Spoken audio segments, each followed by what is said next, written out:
Big 89 WLS.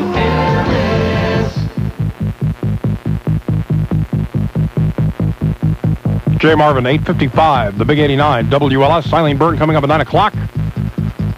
50,000 watts of postmodernism subjectivity. I don't know if that makes any sense or not, but it sounded good.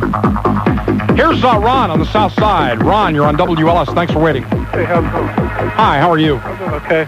I want to ask you one question. Sure. We got a couple questions, but why are we in the Persian Gulf? Give me a good answer that could satisfy all of us. Because, you know, people don't know, just a lot of people don't know why we're in the Persian Gulf.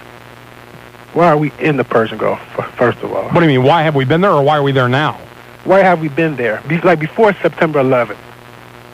Well, the reason we are there is because I gotta break this down, because you know what? It's a continuation of a long-standing problem. First of all, we're there now and have been there before September the 11th because of to keep an eye on Saddam Hussein and the Iraqis, who really don't want to observe those UN no-fly zones, and really what they really want to do is they really want to cause trouble. And Saddam Hussein is a very, very destabilizing element in the Middle East. Second of all, we have strategic interests there, and the strategic interests that are there, whether we like it or not, or we happen to think it's right or it's wrong, happens to be part and parcel of it, happens to be Israel.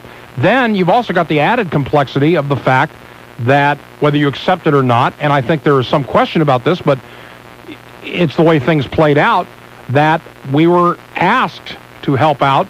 We were asked by the Kuwaitis to help them out, and I would say the last reason we're probably there is because of oil. Okay, so you think the last reason is oil?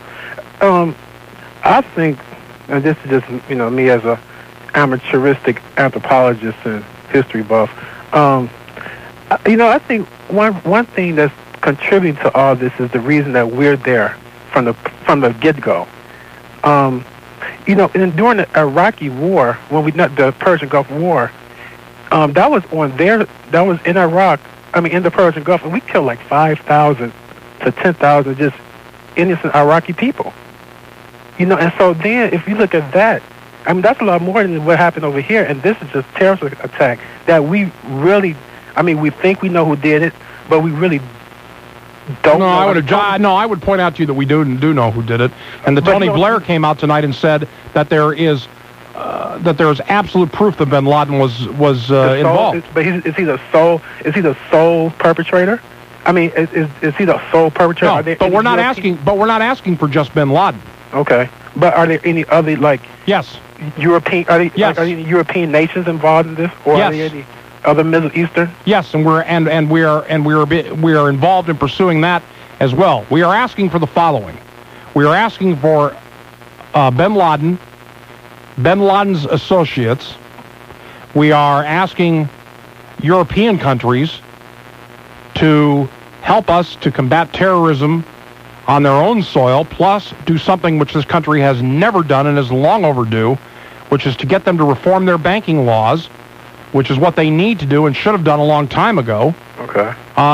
We're taking many different steps, but the clip that keeps playing in everybody's head over and over again, which is not the right clip, because this has been talked about forever and a day, is that it's not going to be like the Gulf War. There are going to be a lot of things that are going to go on that do not involve dropping bombs.